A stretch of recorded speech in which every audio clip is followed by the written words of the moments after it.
Et cette chanson qui dit: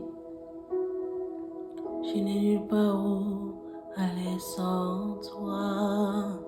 Si tu m'abandonnes, ils sauront que je n'ai que toi.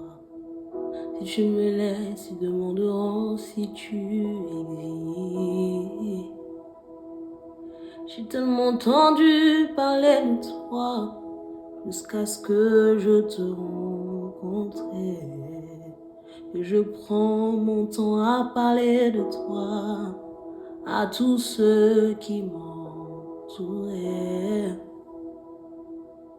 Et je voudrais te dire, je veux me livrer dans ta présence, demeurer encore dans ta présence, apprêter mon âme à t'adorer. Je voudrais le répéter, je veux m'enivrer dans ta présence, apprêter mon cœur dans ta présence, apprêter mon âme à t'adorer. Pour que quand tu viendras, que tu me trouves disposé, que tu me trouves apprêté, que tu m'emmènes avec toi. Tu t'es donné pour me sauver. Je suis enfant de Dieu.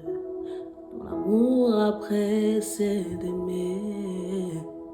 C'est fort de sainteté. Tu t'es donné pour me sauver. Je sais que je suis enfant de Dieu, car ton amour a précédé mes efforts de sainteté. Tu t'es donné, tu n'as pas hésité, tu n'as pas hésité, tu n'as pas hésité. Oui, oh, oui. Tu es tout ce qui compte, dis-le-lui. Oh, oh, je suis celui dont je besoin. Tu peux le lui dire qu'il est celui dont tu as besoin. Tu peux lui dire qu'il est celui dont tu désires tellement.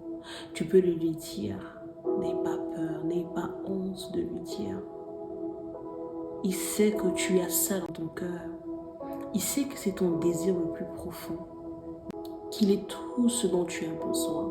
En cette année, Seigneur, fais de nous les adresses pour toi. Nous voulons être l'adresse de Dieu. Être l'adresse de Dieu ne veut pas dire prendre la place de Dieu. Être l'adresse de Dieu veut simplement dire, Seigneur, fais de nous les témoins ambulants afin que ceux qui ne te connaissent pas viennent trouver, Seigneur, de solutions en regardant ce que nous reflétons. Nous ne voulons pas être seulement la lumière du monde par cette parole, mais aussi par nos actes et par nos faits et gestes. Nous ne voulons pas nous limiter à être des personnes bien habillées, bien apprêtées, qui sont derrière leurs écrans à parler de toi, mais nous voulons aussi être ceux qui donnent la dîme, mais aussi l'aumône, parce qu'il y en a qui manquent, il y en a qui n'en ont pas, il y en a qui n'ont pas la vie que nous avons. Ils le désirent, mais ils n'ont pas les moyens. Emmène-nous, Seigneur, là où ceux qui ont besoin de t'entendre, t'entendent. Sors-nous des débats religieux inutiles qui n'emmènent peut-être pas, Seigneur, des choses en avant de manière accélérée. Car oui, c'est peut-être nécessaire, mais là-dedans, il y a encore des âmes qui périssent, qui ont besoin de toi. Il y a encore des vies qui se posent des questions sur ton existence. Ils ont besoin de voir que grâce à ton nom, nous avons trouvé du travail. Ils ont besoin de voir que grâce à ton nom, nous avons fini les études. Ils ont besoin de voir que grâce à ton nom, nous avons été guéris des maladies incurables. Ils ont besoin de voir que grâce à ton nom, nous avons obtenu ce que les hommes disent impossible. Nous l'avons obtenu. On me pose souvent cette question. Pourquoi tu pries pour chaque domaine de ta vie? C'est pas nécessaire que tu pries, c'est pas important. Le Seigneur t'a tout donné, vous savez. En lisant l'histoire de Rebecca et de Sarah, je me suis rendu compte de quelque chose. c'est que l'une avait épousé le père et l'autre avait épousé le fils. Mais les deux femmes, il y a une qui était stérile pendant un long moment et il y a une qui n'a pas eu de problème d'accouchement. Sarah a attendu tellement d'années pour avoir Isaac.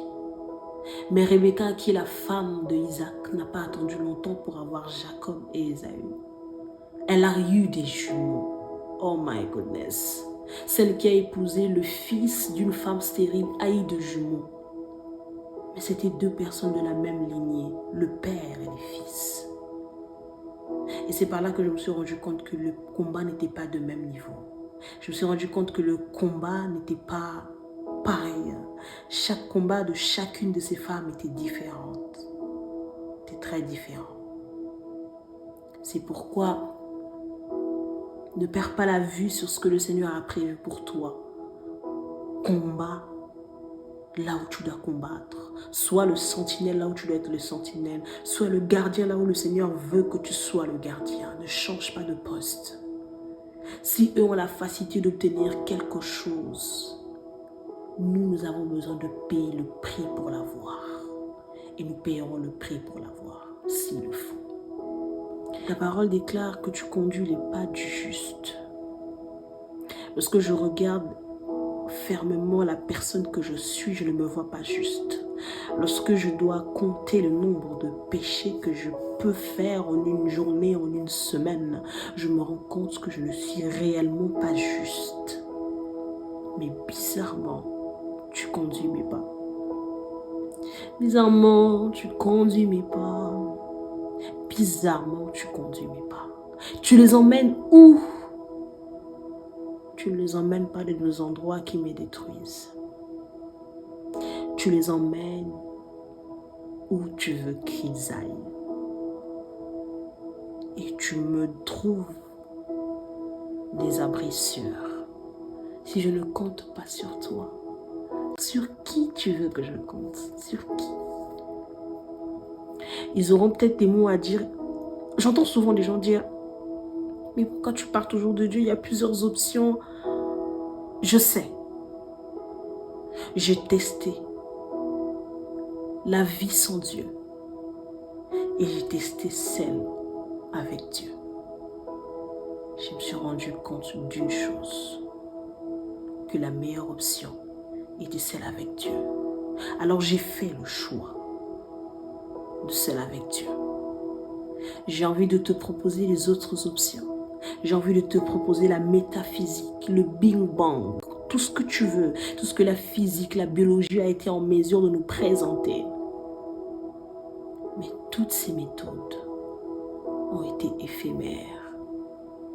Et la seule méthode que je trouvais, c'était celui avec mon papa. C'était celui avec le roi, le roi. Les gens se demandent souvent, mais pourquoi tu t'appelles la fille du roi? Mon père est celui qui a créé toutes choses. Il est créateur de cieux et la terre. Ah, il est le créateur de cieux et la terre.